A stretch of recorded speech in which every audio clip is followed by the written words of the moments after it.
On March 21, 1987, Dean Martin stood on stage before 5,000 people singing "Everybody Loves Somebody" when he suddenly stopped in the middle of a verse. His gaze drifted toward the wings, his face drained of color, and without a word, he dropped the microphone and walked off stage. The audience assumed it was part of the act, unaware that behind the scenes, Dean Martin's world had just collapsed. His son, Dean Paul Martin, was dead. Over the next 48 hours, a side of Dean Martin would emerge that few had ever seen. A father shattered by loss, broken in a way he would never recover from. To understand what happened that night, one must first understand who Dean Paul Martin truly was. He was far more than just Dean Martin's son. He was Dean's pride, his legacy, his reason for living. Born on November 17, 1951, Dean Paul, called Dino by his father, grew up in the shadow of one of Hollywood's biggest stars. Yet, unlike many children of fame, he did not falter under the pressure. He flourished. A tennis champion in his youth, a gifted musician who co-founded the successful pop-rock group Dino, Desi, and Billy, alongside Desi Arnaz Jr. and Billy Hinch, and an actor who appeared in film and television, Dean Paul carved out his own identity.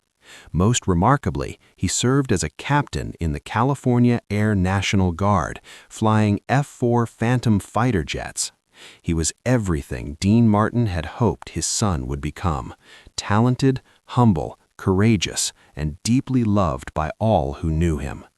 Dean Martin built his public persona on being cool and unshakable, a man untouched by emotion. But when it came to his son, that carefully constructed mask fell away. Friends and family understood that Dean Paul held a special place in Dean's heart, not in a way that diminished his other children, but in a way that was impossible to ignore. Their connection went beyond that of father and son. They were best friends. By early 1987, Dean Martin was 69 years old, and while his performing career was winding down, he still took on occasional shows, mainly in Las Vegas and Atlantic City. These performances were no longer what they once had been. Years of heavy smoking had taken a toll on his health, his lungs weakening, his once silken voice now rougher and strained. Yet the charm remained, the effortless presence that had captivated audiences for decades. On the night of March 21, 1987, Dean was scheduled to perform at Bally's Casino in Las Vegas. It was a Saturday night, and the showroom was filled to capacity. 5,000 people had paid to see the King of Cool do what he did best. Dean arrived at the venue around 7 p.m., earlier than usual, and his road manager, Eddie Marsh, immediately noticed something different. Dean seemed lighter, almost buoyant. Eddie would later recall that before most shows, Dean was quiet and withdrawn, simply going through the motions, but that night he was playful, joking with the crew, asking about their families, as if the old Dean had returned. What Eddie didn't know was that Dean had spoken with his son earlier that morning. Calling from March Air Force Base in California, where he was stationed, Dean Paul shared a brief but warm conversation with his father. They exchanged "I love yous" and "I'm proud of you," an ordinary moment they'd shared countless times before, never knowing it would be their last. At 9 p.m., Dean Martin stepped onto the stage to thunderous applause, dressed in a black tuxedo and looking every bit the legendary performer the audience had come to see. The band struck up the music, and Dean launched into his opening number, instantly igniting the room. The audience was electric, cheering, whistling, completely swept up in the moment as Dean moved through his set with effortless precision. "That's amore. Ain't that a kick in the head? Memories are made of this." The crowd sang along, and for 90 minutes it felt as if the golden age of Las Vegas had come roaring back to life. Around 9:35 p.m., Dean began "Everybody Loves Somebody," one of his signature songs, the very one that had famously knocked the Beatles off the #1 spot in 1964. The room softened. Couples leaned into each other as Dean's voice, roughened by time but still commanding, filled the showroom. Then something shifted. Eddie Marsh appeared in the stage left wings, a phone clutched in his hand, his face drained of color. Trying not to disrupt the performance, he waved, first subtly, then with growing urgency. Mid-verse, Dean noticed. He stopped singing. The band, confused, played on for a few seconds before fading out. The audience, assuming it was part of the act, waited in silence. Dean stared at Eddie, and in that instant, those who knew him would later say they saw something change in his face. Leaning into the microphone, Dean finally spoke. "Something's wrong." His voice wasn't panicked, it was hollow, almost distant. "Excuse me, folks," he said calmly before placing the microphone on the piano and walking off stage. The audience applauded, assuming he was taking a brief intermission, while the band filled the silence with soft music. But backstage, everything was unraveling. Eddie Marsh stood in the wings, tears streaming down his face. When Dean reached him, he couldn't bring himself to speak. He simply handed Dean the phone.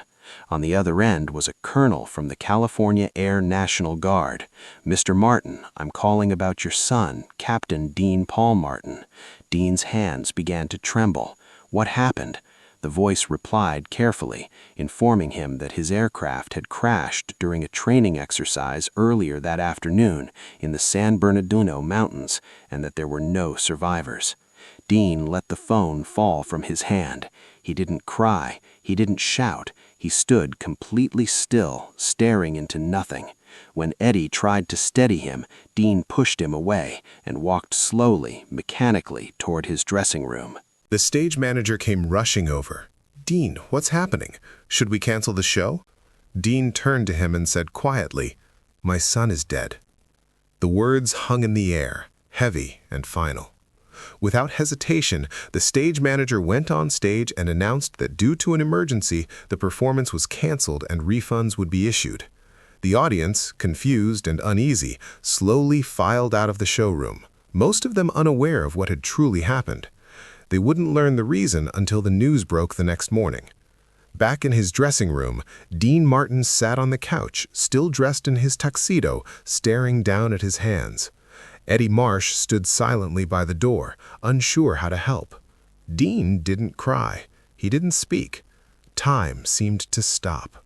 Finally, he broke the silence. "He called me this morning," Dean said softly. "He said he loved me." Eddie nodded through tears. "He did, Dean. He loved you very much." Dean's voice drifted, distant. "He was flying. He loved flying. He said it made him feel free." Suddenly, Dean stood up. "I need to go home. I need to tell Jean." Jean Martin was Dean's ex-wife and the mother of Dean Paul. Though they had divorced in 1973, they remained close, bound by their shared love for their children. Eddie arranged for a car to take Dean to Jean's home in Beverly Hills. The drive passed in silence. Dean sat in the back seat, staring out at the glowing lights of Las Vegas as they slipped by, while Eddie sat beside him, helplessly searching for words that didn't exist. What could you say to a man who had just lost his son? When they arrived, Jean was already standing in the doorway. Someone had called ahead. Her face was red and swollen from crying. Dean stepped out of the car and walked toward her, and the moment he reached her, he collapsed into her arms. For the first time, Dean Martin broke. He sobbed, deep, wrenching cries drawn from a pain so overwhelming that no one who witnessed it would ever forget it. Jean held him as they cried together for the son they had lost. By the next morning, March 22, 1987, the news was everywhere. Dean Paul Martin, son of Dean Martin, killed in a plane crash. The media descended on the family. Reporters camped outside their homes, cameras flashing relentlessly. Microphones were thrust toward them, the world demanding to know how Dean Martin was coping with the tragedy. But Dean wasn't coping at all. He was drowning in it. As details of the crash emerged, the reality became even more devastating. Dean Paul had been flying an F-4 Phantom II on a routine training mission over the San Bernardino Mountains, where weather conditions were poor, with heavy cloud cover and limited visibility. At approximately 4 p.m., his aircraft disappeared from radar. Search and rescue teams were dispatched immediately, but the rugged terrain delayed their efforts, and it took 3 days to locate the wreckage. When they did, it confirmed what everyone feared. Dean Paul Martin and his weapons systems officer, Captain Ramon Ortiz, had not survived. The aircraft had struck the mountainside at high speed. Dean Martin attended the memorial service on March 26, 1987, at the Los Angeles National Cemetery, where his son was honored with a full military funeral. Hundreds of people attended the service, family, friends, fellow pilots, celebrities, and fans alike. Dean sat in the front row, sunglasses shielding his tears. When the honor guard presented him with a folded American flag, he pressed it to his chest and wept openly. This was not the cool, unshakable Dean Martin the world knew. This was a father burying his son, a pain so raw it was almost unbearable to witness. Frank Sinatra, Dean's closest friend and fellow Rat Pack member, delivered the eulogy. His voice trembled as he spoke of Dean Paul, his bravery, his talent, his kindness. Then, turning to Dean, Frank said, "Dino, I know no words can ease your pain, but please know that we all loved your boy, and we love you." Dean didn't respond. He simply clutched the flag, staring silently at his son's casket. After the funeral, Dean Martin withdrew completely from public life. He canceled all upcoming performances, stopped answering phone calls, and rarely left his home. Friends who visited described him as a shadow of the man he had once been, sitting alone in his living room, drinking, staring at photos of Dean Paul, and replaying videos of him over and over again. Shirley MacLaine, one of Dean's closest friends, visited him a few weeks after the funeral. "I walked into his house, and it was like walking into a tomb," she later recalled. All the curtains were drawn, the lights were off, and Dean sat in the dark watching a video of Dino playing tennis as a child. He looked at her and said, "I can't do this anymore. Surely I can't live in a world where my son doesn't exist." Dean's daughter, Deanna Martin, tried desperately to pull her father out of his grief. She visited every day, bringing food and urging him to go outside, but Dean was unreachable, as if he had died with Dino. "My father's body was still here, but his soul was gone," Deanna said. In the months and years that followed, Dean Martin's health declined rapidly.